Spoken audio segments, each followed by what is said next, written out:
Okay. So before we start, actually, we have Divin with us now. So Divin, can you hear me? Yeah. Okay. So I'm going to ask if you can turn your camera on so that we can see you. And so last week, I'll give you a quick update on that. But one of the things we did is just kind of introduce each other. So if you can tell us um, who you are, which I just introduced you, but who you are and what grade you're in and what school you go to or what town you're in, and if you have any experience with capital debate. So either through a summer camp or the club debate or anything that you've done in the past. Okay. I'm in ninth grade. I go to Ardsley High School in New York. And yeah, I did a summer camp for Capital Debate this year. But what camp were you at? Iona College. Okay, perfect. And hopefully you had a great experience, and that's why you are in the club debate now. Okay, so Devin, just to kind of give you a recap, and actually this is good for everyone as well. Well, this is a reminder for everyone, but pretty much each week, just remember for the homework. So, Devin, there's going to be homework posted each week on Google Classroom, which you're in now. So I think I checked out. I think you did the first one, which is great. So just try to keep up with it. I know you guys have really busy schedules and with classes and everything, but I do try to have it due Monday, end of the day, so Monday at midnight. But if you can't get it done by Monday for whatever reason, that's fine. But if you can get it done the next day or before we meet again, so that way I can give you feedback, especially once it becomes more about the cases and whatnot. So just a reminder of that. I'm trying to think what you missed, Vivian. So just a reminder to keep the camera on so I can see all your lovely faces, but also that way I know that you're with us. You can mute your mic when you're not speaking because sometimes there's a lot of background sound, and then just unmute it when you are. Um, each week we try to pretty much have you guys give some sort of speech, like a quick impromptu. So last week there was a little prompt, I guess you can say. Starting this week, which we'll talk about more in a minute, it's going to be more based on the actual problem area of the topic, like the resolution. And starting next week, we are actually going to ask you guys to start standing up when presenting your speeches, which I know is a little awkward because of like the whole camera situation, but we will hopefully we'll see how that goes and it goes well enough so that way I can see your physical posture and demeanor when delivering a speech, and that way you can also get more comfortable standing up and delivering your speech before as we prepare for the tournament. Um, any questions so far? Does that make sense? Yeah. Okay. So yeah, so starting next week, we'll try the whole standing up thing. Today's class will be a little different because pretty much today's really all about just introducing what the problem area is and the topic and just kind of what we already know about it, as well as bringing in some new perspective. And then I may have you guys kind of do a little speech on a topic within the resolution, so that way you begin exposing yourself to the topic. So with that, oh, and then I forgot to mention this to the last class, but we're also going to start thinking about partnerships. So I may post a Google form on Classroom that pretty much just asks, if you have any preferences and why. If you don't have any preferences whatsoever, that's fine. You can indicate that on the form as well. Quick question. What was that? Quick question. I'm signed up for the fall session, but also some of the later sessions. I have a partner who I met at debate camp, who I plan to debate with, who is doing the winter and spring sessions, but not the fall session. So, will I be able to debate with her going into the future sessions, regardless of who I debate with this session? Yes. So so the person I don't want to say commit to, the person that you are paired with in the fall isn't necessarily the same person you have to commit to for the next two. So that's a really good question. But Tim, one thing you can do if you know from now that you want to be paired with her, because you've worked with her before, is request it ahead of time. So that way they try to put you in the same class. That'll just make it easier just because if it's an even number but you're pulled out, it may kind of limit the dynamic a little bit. I So think I put her name on my form. what was that? I'm Sorry. pretty sure I put her name on the form when I signed up for the sessions. Okay, perfect. Yeah, so as long as the request is put in, then they'll plan for that for the next two. But yeah, you don't need to commit to the same partner this time as next time. And that goes for everyone, regardless if you have a request for the next trimester. Good question. So I'll post that form as well. Oh, and Divin, I try to post the homework like at the end of the session, like today on like the end of the day Wednesday, and then you have until Monday to look into it and do that. Okay. Okay, so um I mentioned this last week, I think, but pretty much the topic, well, other than you, Divin, I know you weren't there, but now that it's officially announced, I guess, the problem area that the resolution is going to be based on is voting rights, which is a pretty broad topic. I know for those that did the summer camp, there's artificial intelligence. I think artificial intelligence is a great topic. This one is definitely different, but it's also wide enough in the sense that there's a lot of different perspectives we can bring in. The resolution will most likely be announced the next session. So it's still actually in the making. And one thing we're going to do today is for me is to hear from you all and actually take some of your feedback in terms of what you think the resolution should entail within the topic of voting rights. So hopefully after today, everyone kind of bring all this feedback together. And by next week, you'll officially know the resolution and hopefully your partners as well. So that way we can start preparing for the tournament. All right, so I want to start first initially by just kind of hearing your thoughts or your initial reactions to the topic. So do you think voting rights is something that you are excited to delve into and you think it's a great topic? Is it something that you don't know much about? Kind of where your personal stance is with the topic, just to kind of give me an idea going in.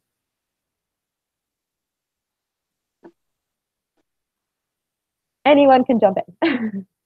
I feel like it's going to be an interesting topic. I don't know too much about it. I read through the articles you gave us.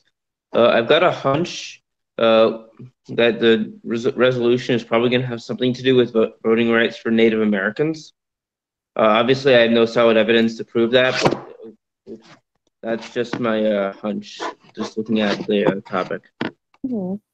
Good, I'm glad you brought that up too. Well, for me, when I read through the things that were given, I thought that maybe it could also be like prisoner voting rights, because that is something that is not very That's a good one. many states have like different ideas on what the voting rights for prisoners should be. So I feel like that could also be a viable debate option. And do you think it's a topic that you're, Jonathan, that you know a lot about, or do you think it's something that you definitely have to just do a lot more research? I really don't know much about voting rights, so I would probably have to do a lot more research. And I'm glad you guys were able to read through some of the articles. So each week I'll try to post a couple just to be there to kind of guide you within, especially as we get closer to the resolution. Hopefully it'll be more focused on that. So, okay, good. Anyone else?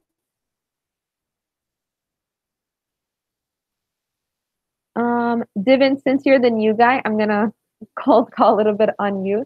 So Divin, what's your initial reaction to voting rights? Do you think it's a good topic? Do you think how do you feel about it?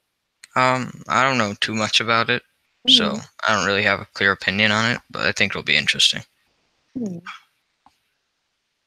Yeah, it's definitely I think artificial intelligence was great because most of us had something to know about it, or it was just so relevant in the news and it was so broad. Whereas voting rights is kind of hit or miss with that. But the great thing is obviously that we have plenty of time to research into it, and the more we learn about it, the more hopefully we'll feel more comfortable with it. What about you, Gavin? Gavin, let's hear from you. So I may actually hear from all of you just to kind of see what you're thinking. Personally, I believe that it kind of has a very violent history. Not violent, but kind of inflammatory history, and things might get interesting debates when we deal with this kind of stuff. Yeah, and I mean politics in general can get that way, and it's a controversial topic in itself, which is good for debate. What about you, Mitchell? I think that it's going to have to do with convicts and voting rights as well, because because for some people it might be a lot. There's lots of different opinions. Like some people might say, oh well, certain crimes you shouldn't be able to vote, like murder and rape and other stuff like that. But then if you steal something, or if you're a felon and it's for like drugs or something, then you should be allowed to vote. But other than that, I don't really have any ideas. Mm-hmm. See, I'm glad you guys are almost jumping ahead, because one of the questions I do want to ask is what you think the resolution will be about, or even what you think it should be about. So just the idea of convicts and prisoners' right to vote is definitely something that is very relevant and controversial in itself. Okay, and Shizong, what about you? What do you think? Yeah, I'm super excited for the topic. Just seeing like in previous years, they always do something that's either politically related, so that there's two good sides you can argue, or two bad sides, if you will. And regarding what I think the topic will be on, I do agree with the convict one, just because Capital Debate typically has done topics that no one really knows about, so we're on an even playing field. And I feel that not many people have much background on ex-convicts, or just convicts in general, with the topic of voting rights. So, yeah. Yeah, I would hope no one has any experience with that. But brings up a good point with what you touched on with the even playing field, because, well, two things. When I first saw the topic, I kept thinking about just your ages. So a lot of you obviously haven't voted yet, and especially with the younger classes, that's one thing that I think is just interesting to bring in. Is just that it may be hard to personally connect to it, but at the same time, one of the things I do want to hear about from you as well, from all of you, is just like your kind of your family dynamics. Like if voting is something that is discussed at home, and something that is kind of like a family decision, I guess, or if it's something that really isn't a thing in your families. And that's one of the issues we'll look at as well, is why simply a lot of Americans don't vote and they don't exercise their right to vote. But before we jump into that,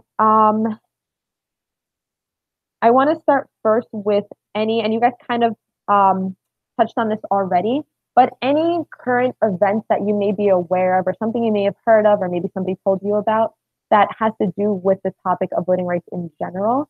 So if you're aware of anything, I know you guys mentioned, some of you mentioned the prisoners' right to vote, and I think that's a great thing, because it may actually be part of the resolution, and if not, it may be part of contentions or evidence you bring in because of the importance of it. But anything else in the news that you think relates to this topic that you can bring to the table?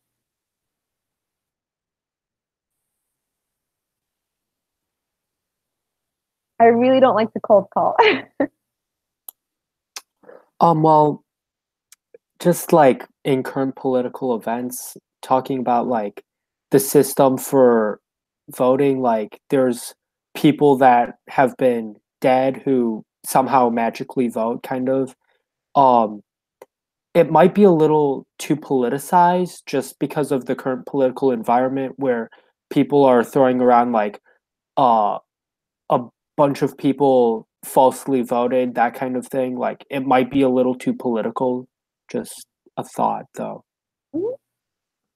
Yeah, and there's no wrong answers. It's just something that I think will help us to hear about and kind of discuss together in order to get us just thinking about the different things. So what you brought up is definitely something that has been relevant in the news, with people using dead people and submitting ballots on their behalf, which kind of brings up this larger issue of voter fraud, which is definitely something that we will look into, because it's very possible it will be linked to the resolution as well. I just remembered a story, and I'm not sure if it really directly correlates to voting rights, because it's not. It's a minor stretch, but I remember hearing in the news. So I was just like browsing Reddit. This was absentmindedly, so I don't have the details. But it was something about a politician, and I believe it was Georgia, who in his term was trying to mess with the laws involving who could vote, to prevent voters from the opposite political party from voting against him in the next election. Yeah, and that's that's completely relevant, first of all, because I'm not too familiar with this specific case. You said it was a Georgian, oh, apologies, from Georgia. Yeah. Playing with the votes and playing with the laws around that is actually a huge issue in the sense of um cases that have actually gone to the Supreme Court because of that, as well as things like gerrymandering and different controversial issues that sometimes um, seems to kind of play with the playing field and in a way that is unfair or possibly rigged in that sense. So, it's good that you brought that up because it has been recent news in terms of other similar situations and different laws that have actually targeted minorities like Native Americans or things like that have put them put restrictions on them when it comes to exercising their vote. So that was a really good one. Mm-hmm. Also, I was also thinking like, it could also be something like around like Puerto Rico, like U.S. territories. Should those citizens be able to vote? Since that has been talked about, but really hasn't gotten much attention. I like that. I'm just going to write that down. So, actually, everything you're saying is going to go back to capital debate in terms of finalizing resolution, thinking about your input as well. So, this idea of Puerto Rico and should these territories be able to vote?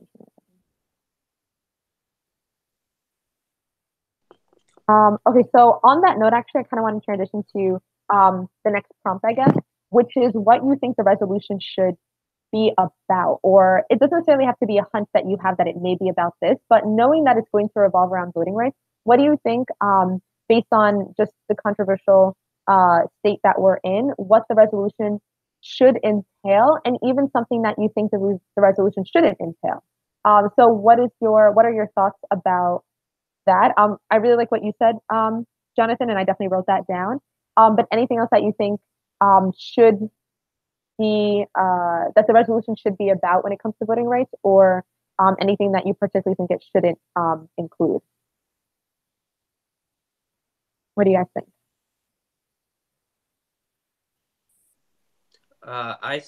I think that it'll either say felons should have the right to vote, and then affirm or go against, or it might have something to do with voter ID laws, like should we have them or should we not?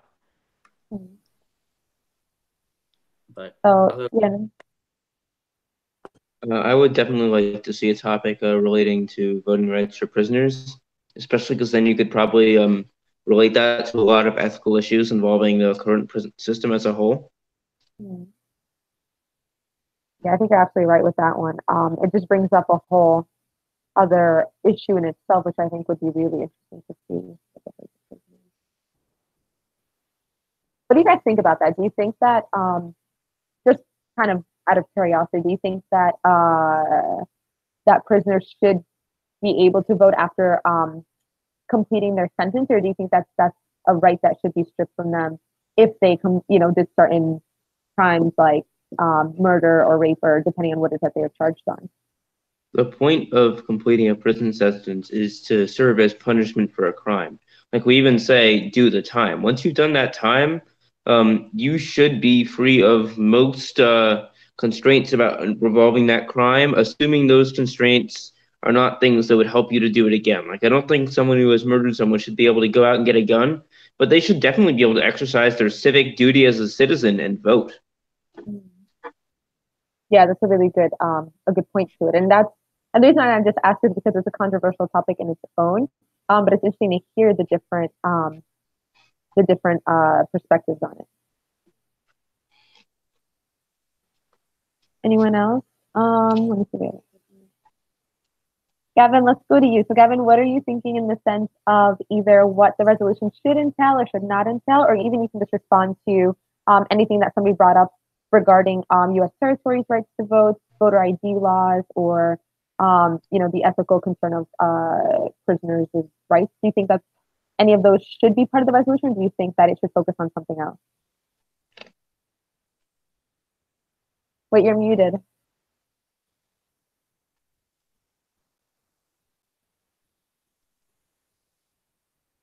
We can't hear you, Gavin. Oh, I think you're unmuted now. brain dead right now. But I think that prisoners, in terms of prisoners voting, I think that yes, they deserve a vote after their sentence is over because they are still U.S. citizens and they have paid for their crimes, and now they are now U.S. citizens. But in terms of things like gun purchases and other such things, maybe we should be more rigid on that. But in terms of voting, I think they deserve the right to vote after they paid for the crimes that they've committed. So I think included in the resolution. Okay, perfect. Thank you for sharing that. Okay, so and if you have any ideas as we go through, feel free to just kind of throw them in, and I'll take note of all this in terms of bringing it all together. Okay. Does anyone want to mention anything, like any arguments or issues you think should be excluded from the resolution for whatever reason? Or do you think anything is fair game at this point? For me, I just feel like voter fraud is a bit too politicized in this current environment to be like debated, just because like almost like the entire like argument is divided between Republican and Democrat. So that could really just end up in a really bloody screaming match during a debate. But I do feel like who should vote would be a feasible like debate of like should people in like US territories or people that have served their time be able to vote, that kind of arguments. That's really interesting you bring that up because it seems like a lot of the thinking work that's going on right now is leaning towards voter fraud. But it is interesting when thinking about, what you said about how it's too politicized, but you just reminded me kind of when you brought up just how you can see that becoming like a feisty debate over that because of the two-sidedness, I guess, of politics. But one thing that's interesting with a topic like this, and I think with debate in general, is that it's always important that you're leaving your personal stance out of it, which is difficult with a topic like this because we all come from different backgrounds, and that's absolutely fine. But when it comes time to creating a case, it's obviously, and you all notice because you've all created cases before, it's all based on solely on evidence and what the evidence says, not necessarily what your personal opinion may be, because you're going to be arguing on both sides anyway. But I think with a topic like this, it may even be something to think about more in the sense of when it comes to delivering the speech, making sure that it is presented in I want to say like a natural, organic way without showing almost too much passion or too much heat in that, which I think may be one of the challenges with this topic. Okay, so thank you for bringing that up, though. Okay, so the last question I have here, the last thing I want to hear from all of you guys is what your personal relationship to voting is. So if you're okay sharing with the group, just kind of what your family dynamic is with voting. Is that something that you think is totally talked about and definitely something that everyone is aware of? Or do you think, or is it in your family, maybe voting really isn't a thing? I can speak to my family. I know my parents are citizens and they have the right to vote, but I don't think I've ever seen them vote in my life. But my husband votes, so it's interesting to see that, but it's not really something we discuss. We follow along with everything, but we're not, unfortunately, we're not, at least I'm not like an active voter, I guess, if you want to say. So if you don't mind sharing anything about your personal relationship to voting and how often, I guess, your family votes or talk about it. My family, they like to talk about that stuff, and I'm kind of into politics too. So we all talk about it, but we don't ever say, and like my mom, she gets in arguments with my dad sometimes about who they're voting for. It's kind of funny, but it's also kind of annoying after a while. So then most of the time, but then it's only like leading up to until they vote, and then after they vote, they just drop it, and then we never talk about it again until something happens. Like if something big happens and we talk about it again, but other than that, no. Yeah, it's interesting you bring up sometimes disagreements within families are interesting to hear both sides' perspective. And it's good that you have a natural interest in it too, so that way from now you can start thinking about where you feel like you connect to more. Thank you for sharing, Mitchell. I'm going to ask to hear from all of you for this one. Let's go to you, Shizong. You've been awfully quiet over there. I guess my parents, or I'm not sure if both my parents, but I know at least my mom usually votes on like things that are like a super big deal. But I can't really go into detail because I'm not even sure myself. But that's because we don't really talk about it that much. Like I overhear my parents talking in small talk sometimes, like just like things currently going on in this country, like what their opinions are. But like I don't think we've ever made it too much of a big deal. It's never been like trying to convince you so that you vote for the same thing as I vote. It's more like, okay, because we have nothing else to talk about, or it's just that I don't know. I feel like politics is a topic with a wide range of things you could say. So it makes it fit for at least them in small talk. But in terms of voting in general, I'm unclear with my parents too. But I know that they have voted on some of the bigger things, that more radical things.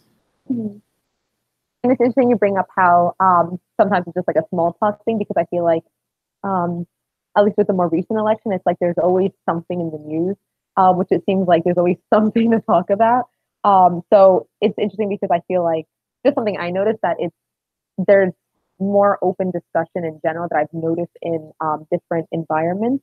But it is interesting because I don't know, I like that you mentioned, well, not like, but I thought it was interesting how you mentioned that it's not always clear like who your family votes for, and sometimes there's disagreements, and sometimes people in general keep it private, and that's not something you need to disclose at all on a ballot. But it's interesting just to see the differences with that.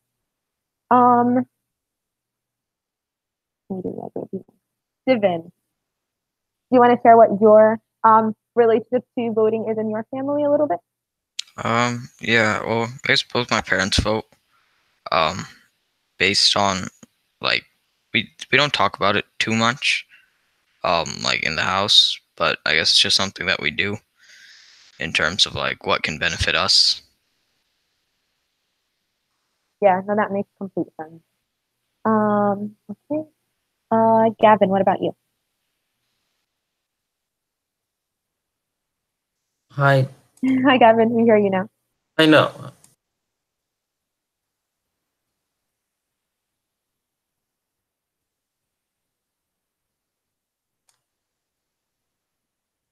Is my microphone still muted? No, we hear you now. Not too sure at the moment. You must have had a long day today, huh? You want us to come back to you? Yeah, come back to me. You, Jonathan? So in my family, usually, like before, like the 2016, like 2015 events occurred, we didn't really talk much about politics. However, I do remember that they frequently watch the news. But now it's more of a every day they do watch the news just to see what has happened. Like every day, more type of thing. And my family does talk about politics, and it usually ends with me having to be involved just because my parents do have differing views on certain issues. Thank you for sharing that. It's always interesting to have different views within a family, just because it's nice to hear what everyone thinks, but also seeing everyone's perspective. And I feel like you get to actually see both sides firsthand because you have two close family members that fall on each side, which is in a way like educational, I guess. Who did we? Oh, Tim. Unmuted. Okay. So my parents vote in presidential elections. We don't really talk about it too much. We tend to avoid more political discussions, well, not as often as possible. I'm not sure if they vote in the smaller like midterm slash congressional elections, but I know they vote in every presidential election. Mm-hmm. Yeah, and a lot of people actually fall in that category. So it's good that you bring that up. Gavin, let's go back to you. Do you have anything you want to share now? You thought of something? Yeah, my family does participate in presidential elections. Every 4 years they go to vote and they cast their votes. We do not talk about politics in the household because it usually leads to bad stuff. Mm-hmm. And I have been caught up in some politically motivated arguments, but I'm not going to share that. Mm-hmm. It's okay. You don't have to. But thank you for sharing that part at least, because again, I feel like with especially the more recent elections, a lot of people tend to fall in that category where it almost never ends well. So oftentimes families avoid discussion, especially with children. Okay, so I want to show you guys this little video I found. It's like a 2-minute video that pretty much talks about America's voting problem and why. I mean, it's kind of a biased video because it shows what perspective the person has, but it just kind of, I think it acknowledges some interesting points that we can think about. So it does mention prisoners' rights to vote, and as well as America's loss to voting compared to other developed countries. So I'm going to try the screen sharing thing. With the last class, they said they couldn't really hear it, so I'm going to put the closed captioning on the video. It's only 2 minutes, but I think it'll just at least open up some things that we can think about. So let me try this. I'm going to try taking out the headphones for this one. Hopefully you can hear it, but if not, the closed captioning I think works well.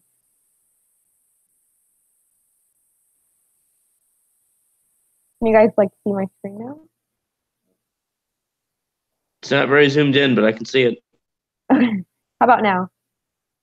It's very zoomed in. No, that's good. We're good. Full screen. Okay, yeah, I want it to be full screen so that way, if you can't hear it, you can read the closed captioning.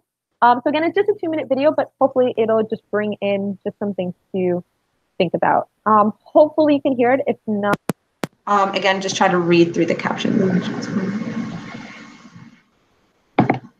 Okay. The United States has one of the lowest voting rates of any developed country. On average, less than 60% of eligible American voters turn out each election. What's keeping voters away? It can seem like a hassle to register to vote. In many countries, the government takes responsibility for making its citizens vote, like in Sweden, where voters are automatically registered once they become eligible, and in the UK, where the government seeks out and registers eligible voters. By comparison, the US government plays a passive role in registering citizens to vote. Only about 65% of voting age Americans are registered to vote, compared with 96% in Sweden and 93% in the UK. Almost 6 million Americans can't vote because of a felony conviction. Many states deny voting rights to convicted felons, even after they have completed their sentences. The US doesn't make it convenient to vote on election day. In many countries, elections are held on the weekend or on a designated national holiday. But in the US, elections are held on the first Tuesday of November, when many Americans are too busy working. Many Americans don't vote because they don't have faith in the government. Almost 60% of non-voting Americans cited the government's ineffectiveness as a key reason they don't vote. So how can we help more Americans vote? Increase voter outreach and simplify the registration process. Reduce felony disenfranchisement laws. Make Election Day a federal holiday. And remember that despite how little faith we have in Congress, the government is meant to be of the people, by the people, and for the people. Change starts with us. This November, go out and vote. you guys able to hear that, or was it still I could. I heard it. Audio is distorted, but I heard it. Okay, that's good. I'm like, this is trial and error for me because I've never done the broadcast, so that way I know if I do future videos. Okay, so one thing I just realized that when this video mentioned, I forgot to mention it before, is just the fact that election day falls on a Tuesday. I did see this one video that maybe I'll post on Classroom, was really interesting, explaining why it's on a Tuesday, and pretty much it made sense when voting first started to be a thing, but in today's world, there's really no message to it whatsoever. But some people argue that having it on a Tuesday limits certain demographics and certain people who live in urban areas, especially, who simply cannot vote on Tuesdays, and it makes it more difficult than it needs to be. All right, so I accidentally closed this, but I want to show you guys one more thing. All right, so pretty much for next week, I'm gonna get a little bit of a head start for next week. So I'm gonna post this as a homework and as soon as we're done here. But pretty much what I'm going to ask you guys to do for next week is choose a topic within voting rights that you find interesting, whether it's laws that target minorities or the prisoners' right to vote, anything that you found interesting. It doesn't have to be something that we went over or talked about today. Try to actually broaden your horizon, because it is actually a very broad topic and there is a lot of different perspectives you can bring in. Again, hopefully next week, the resolution will be clear, so that way we can focus it more on that. But for next week, I'm pretty much going to ask you to pick a topic to research and pretty much prepare a speech. So next week, it won't be just kind of a discussion, you'll actually be able to present it. And if you want, you can outline it, like just kind of do bullets of what to talk about. And if you find a great link, save it, because it may be helpful to go back later on.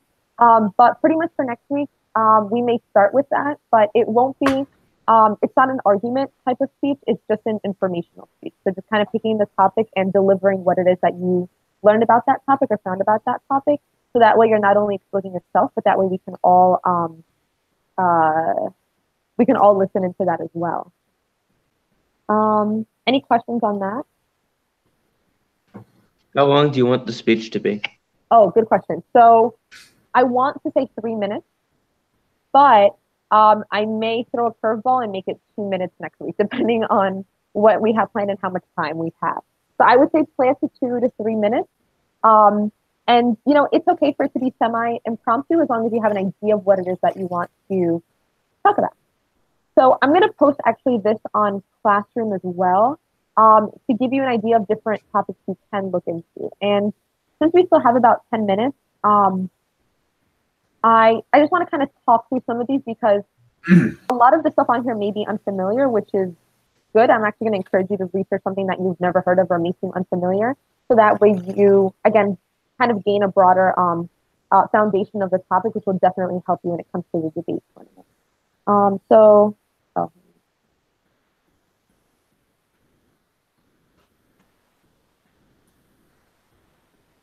right, so can you guys see the screen right now? Yes. Is this like a scavenger hunt kind of deal? Yeah, so it's not really a scavenger hunt anymore, because I'm just going to have you pick one. Well, you're not limited to this, but these are just some things that you can look into. At some point, you probably will have to look into certain things, depending on, again, once the resolution is confirmed. But for next week, this may be a good resource to start with. So to pick one of these to look into, and again, you're not limited to this. So if there's something that's not on here we didn't talk to, but you really want to look at even voting rights in another country, and maybe that can tie into your case in some way, that's absolutely fine as well. So some of the things here have to do with like specific terms. So something as simple as, you know, what is nonpartisan or jungle primary? What is hanging chad? This one's an interesting one, because the ones that ask for a definition, you know, because it'll be a 2 to 3 minute speech, obviously you don't just want to give the definition in 20 seconds, but think about what other information that's relative to that term you can bring in, whether it's examples, whether it's, you know, why it became something in more recent news, how long, you know, this has been going on, different examples of it, etc. This one, don't worry about, the nonfiction book about gerrymandering, but gerrymandering is a whole issue in its own, and it opens up a whole world in its own as well. So gerrymandering is definitely one of those terms that are worth looking into, but also looking at it from a deeper lens, because again, anything you find related to that may certainly come back and find its way as one of your evidence, or just something to have a better understanding and foundation for the topic of voting. Are there any questions on any of the things on here, or pretty much what I'm asking for next week?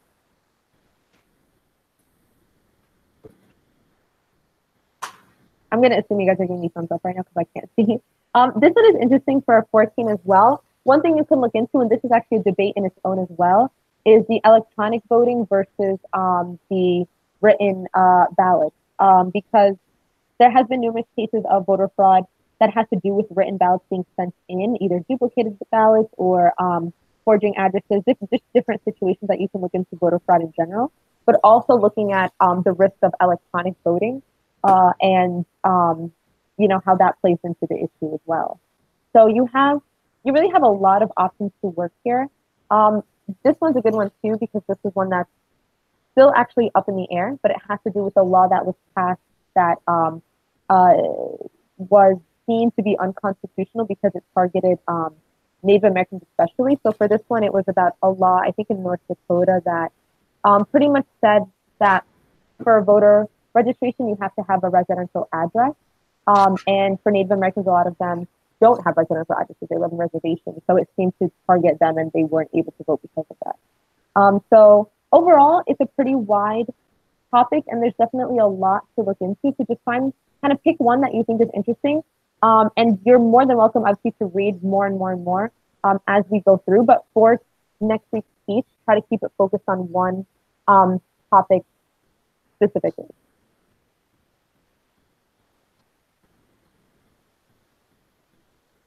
Are there any questions on anything from that? Good. Okay, thanks for the thumbs up. All right, so for the last couple minutes, let me go back to the chat.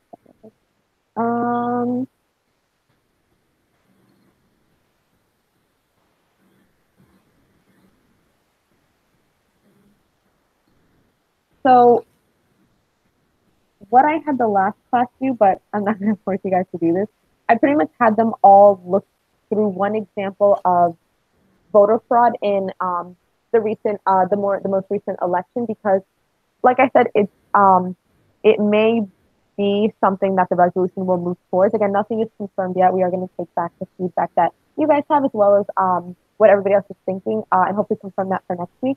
But voter fraud is definitely an interesting one to look at, because it does raise a lot of concerns with different aspects of voting in general. So just to kind of put that there. So I'll try to post maybe a resource or like an article or a video or something explaining just different examples of voter fraud, as well as just kind of a wide range of things. And maybe at some point we can create like somewhere on Classroom where if you do find a great resource, you can kind of drop that, so that way we can all access that as well. And just remember, you know, at Capital Debate, we are not hoarding evidence. It's not about hiding the evidence or having the best evidence, but being able to use it effectively, especially at this point, we're really just learning about the topic. All right, so anything else to get in the matter? All right, so is everyone clear with the homework expectations? Okay, so again, for this one, you're not really submitting anything on Classroom or anything like that, but just kind of come prepared to do the 2 to 3 minute informational speech about whatever topic you choose. So I suggest doing like bullets on a note card so you have something to guide you. But if you want to do a completely impromptu or you want to write it out, that's fine. But it'll be a good way to not only expose yourself to certain aspects of the topic, but a good way for to practice just speaking in general. And you said you wanted the speech to be more informative than argumentative? Sorry, can you say that one more time? Did you want the speech to be more informative or argumentative? Informative. So right now it's going to be completely informative, because you're not going to come up with a claim about the topic, but you're just going to present the information regarding the topic. So if you can come up with examples, like examples of gerrymandering or examples of voter fraud or examples of, I don't know, personal testimony of a prisoner, his opinion on having the right to being stripped away from it, whatever it may be, that will definitely help us better understand the topic. But yeah, definitely try to keep it more informational. And then as we get the resolution, it will become more argumentative. Good question. Anything else? All right, so I guess we are done for today. So thank you all for today's session. And then next week we'll hopefully probably start with the presentations. If not, we'll end with it. But definitely just be prepared to deliver that. Okay. Okay. All right. Thank you, everyone. Thank you. Thank you. Bye. Bye. Thank Have you. a good night. Have a Thank good you. night. Goodbye. Thank you. Bye.